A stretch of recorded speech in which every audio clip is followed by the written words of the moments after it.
energetic bunch, I see. Hopefully I'll keep you entertained for about an hour, I think we have today. So if you have any questions throughout my talk, feel free to put your hand up, and we'll have probably some time at the end for some questions as well.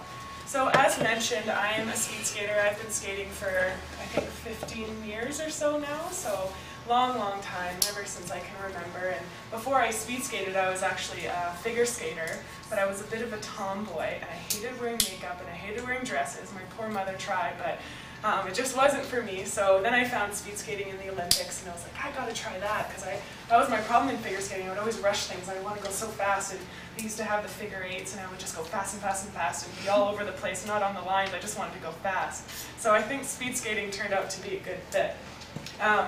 Now growing up, obviously I was, from my figure skating background, I just had that passion to go fast and skate fast. It was only natural that I had success early on in my speed skating career, winning national and North American titles growing up, and being that one who just didn't really do anything extra, was just naturally very talented and could win everything. And when I was 16 years old, I went to the Junior Worlds in short track. I was the only non-Quebecer who actually qualified for the games, and that was just huge. So at this point, I'm like, I'm on cloud 9. I'm so excited I get to experience that day where you get your national team gear for the first time in the mail, and it's super exciting. And you have all these dreams, and your dreams are coming true, and you're like, this is just the beginning. I'm so excited. I can't wait to get to that next level and get on the national team and go to the Olympics in 2010.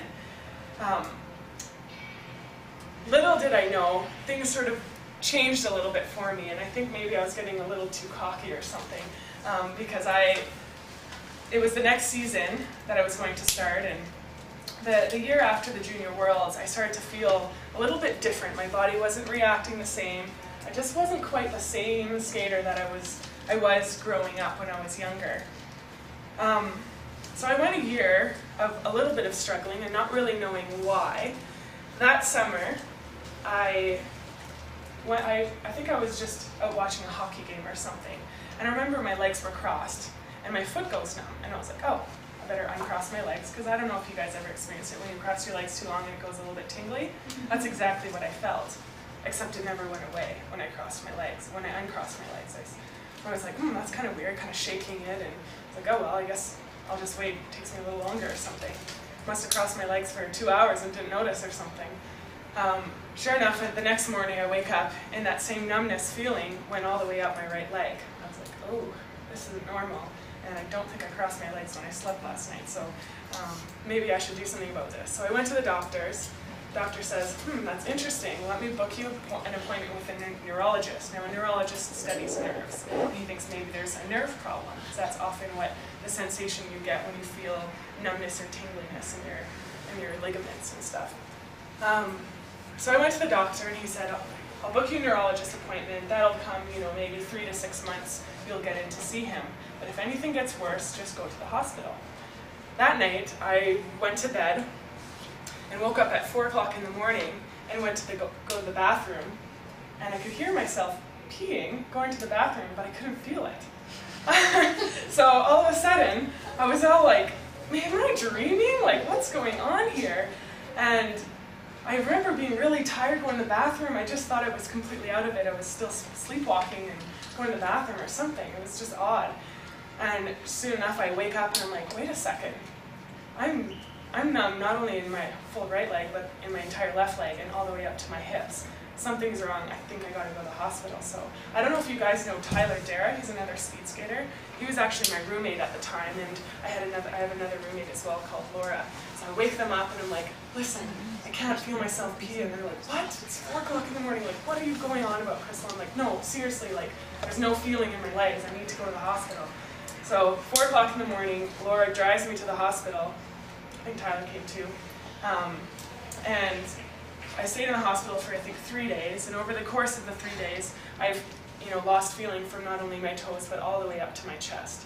At this point, the numbness got quite a bit worse, and I could barely even walk. So here I am, 16 years old, 17 at this point, went from one of the top speed skaters, junior skaters in Canada, to barely even able to walk.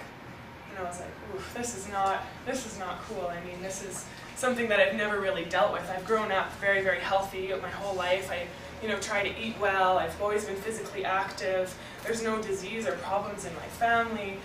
What's going on? And sure enough, they diagnosed me with multiple sclerosis. Now, when I first heard the words, you have multiple sclerosis, I'm like, oh, what do I do when I only have 2 weeks to live? Like, what do I have to get in my life? I mean, I'm only 17 years old, I got 2 weeks, and I'm crying, and I'm freaking out, and my mom's there, and she's just like, at first I thought, because my mom's not a very emotional person, I thought that she was just like, okay, that's fine, like, we'll deal with it, because she's super strong. But I later asked her, I'm like, Mom, like, you were so strong when I was diagnosed. What were you doing? And she's like, I was just trying not to faint. She's like, I got so lightheaded and I almost fainted. And I was like, oh, okay. So funny looking back at that, because the truth is it wasn't a life sentence, a death sentence like I thought.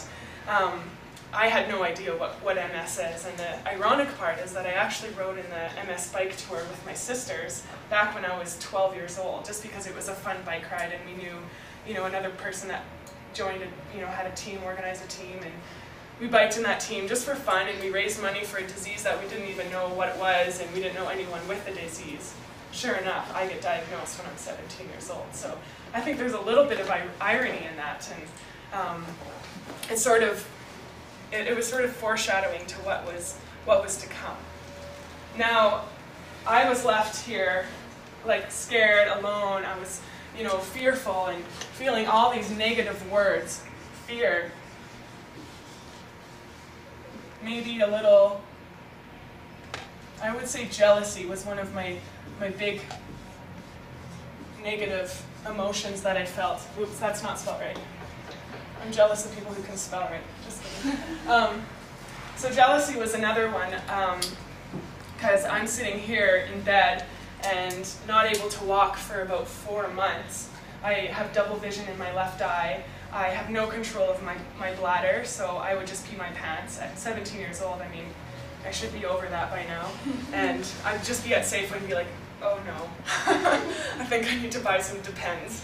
It was awful. So I mean, there was a lot of crazy symptoms like that I was dealing with, and I was so jealous of everyone that could even just walk. I was just like, you have no idea how lucky you are to be able to walk and to be able to skate. And I had all this anger, I had fear. Anger's another big one. I was asking my question, all those questions, why me? Why did I have to go through this? I'm a nice person, I never hurt anybody. I'm a happy person, I'm positive. Why is this happening to me? And it was just awful. I was sad and angry and frustrated. So this lasted for about 4 months until finally, I went from walking like this to walking like this. And all of a sudden, I'd start waking up and I could lift my knee up. I could tie up my shoes a little bit better, and then 2 months went by, and all of a sudden I'm back on the ice and I'm able to take my first strides in skating.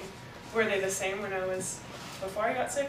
Not really. It was a little bit shaky, and thankfully I got control of my bladder again, so I didn't have to worry about that on the ice. But it was different for sure. I mean, I was basically working with an entire new body. Now this, because I was, starting training in September, whereas usually I start training in April, May, June at the latest, I felt super, super behind. I felt rushed, and I just, I used this, and, I went with the attitude, I'm going to beat MS, I'm going to kill this disease, like, this can't just stop me, and, had all this energy fired up to get through this. And as much, in hindsight, I probably could have taken a little bit easier and not raced 2 months after I started to get a little bit of feeling back in my legs. But I was like, no, I'm going to do it, I'm going to race. I raced 4 races, and they were, I think, the same times as I did when I was 12 years old. So I went from like a 121, a long track, 1,000 meter, to, I think, barely breaking 130. So I was, embarrassed. Another terrible